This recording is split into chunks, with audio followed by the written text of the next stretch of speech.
여러분 안녕하세요. 조민진입니다. 오랜만에 좀 짧고 임팩트 있게 글쓰기에 대한 얘기를 해볼까 합니다. 구독자 여러분들은 아마 아시겠지만 제가 비정기적으로 에세이 쓰기 강의를 하곤 했었는데요.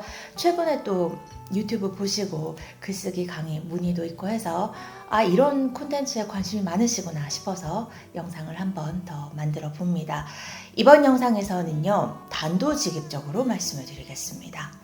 여러분, 제가 생각했을 때요, 성공한 글이란 일단 독자가 끝까지 읽는 글이거든요.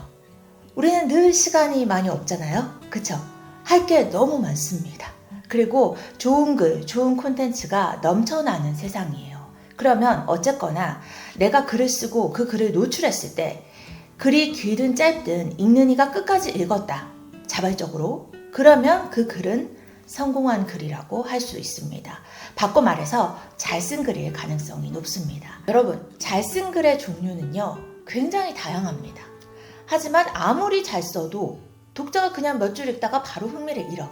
그러면은 성공한 글이 될 수는 없습니다. 성공했다는 의미는 독자가 자신의 시간을 충분히 들여서 끝까지 읽은 글이라는 거죠. 글 쓰는 사람은요, 혹은 말하는 사람은요, 읽는 사람의 시간, 또 듣는 사람의 시간을 얻는 겁니다. 시간이 얼마나 중요한 자원인지는 우리가 다 알고 있죠. 저도 지금 여러분의 시간을 얻고 있습니다. 그렇다면은 어떤 글을 접했을 때 내 시간을 들여서 끝까지 읽어내리게 되는가? 여러분 한번 잘 생각해 보세요. 저는 이 두 가지가 꼭 필요한 것 같습니다. 첫 번째는 차별성, 두 번째는 구체성입니다. 자, 먼저 차별성 얘기입니다. 글에는 주제와 소재가 있잖아요. 최소한 둘 중 하나에서는 내 글이 여느 다른 글과는 다른 차별 포인트가 있어야 돼요. 자, 예컨대 주제도 독특하고 소재도 색달라. 그러면 읽는 사람은 호기심이 생길 수밖에 없습니다. 그쵸? 그런데 만약에 주제가 굉장히 평범해. 예를 들어 어떤 게 좋을까요? 인생은 기다림의 연속이다. 이런 말은 누구나 할 수 있고 또 공감할 수 있는 주제잖아요. 이럴 경우에는 이 주제를 말하기 위한 나만의 소재가 다채롭고 색다를수록 독자의 흥미를 유발할 가능성이 더 커진다는 거죠. 반대로요, 글의 소재는 굉장히 일상적이지만 그럼에도 불구하고 그렇게 대부분이 경험하는 일들에서 나만의 통찰을 통해서 새로운 관점을 제시한다. 그러면은 그거는 소재는 평범하지만 주제가 굉장히 신선한 거죠. 새로운 관점이나 통찰에 사람들이 매력을 느낄 수도 있는 겁니다. 그런데 그렇고 그런 얘기를 그렇고 그런 뻔한 소재들로 풀면 문장력이 아주 탁월하지 않는 이상 사실은 식상한 글이 될 가능성이 높죠. 자, 그러면은 이 차별화된 글의 동력은 결국 어디서 비롯되는가? 그게 바로 매력적인 글의 두 번째 요소, 구체성입니다. 제가 수업 시간에도 이 얘기는 정말 많이 강조를 하는데요.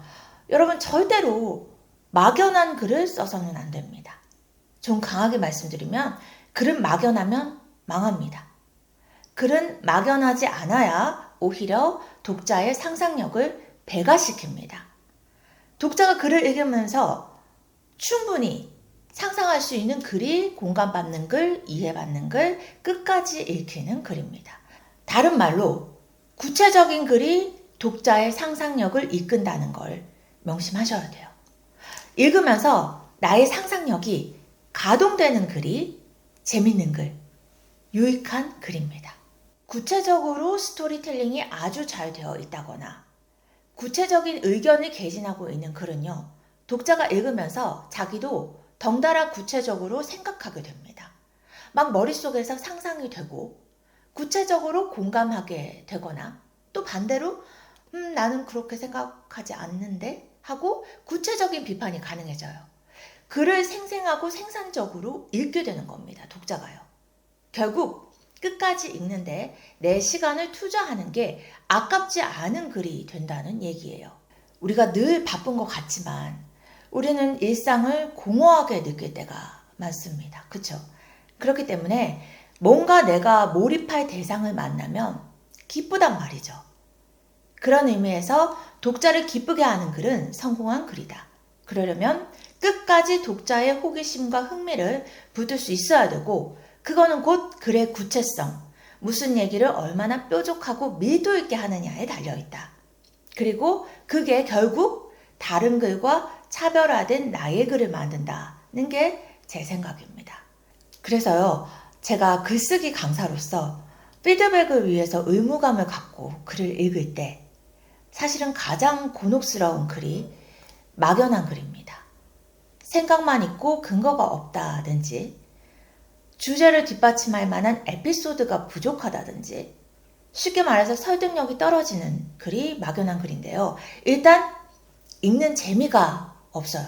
그 말은 글을 다 읽고 나도 제가 이 필자에 대해서 제대로 알게 되는 맛, 혹은 글쓴이가 어떤 사람인가 하고 통찰할 수 있는 여지가 떨어지는 글이라는 거예요. 그러면 저는 생각을 하죠. 조금 독하게 말씀드리면, 글을 읽고 구체성이 떨어진다는 느낌을 제가 받았다면 대충 쓴 글이구나 라고 생각합니다. 자, 여러분, 어떨 때 대충해요?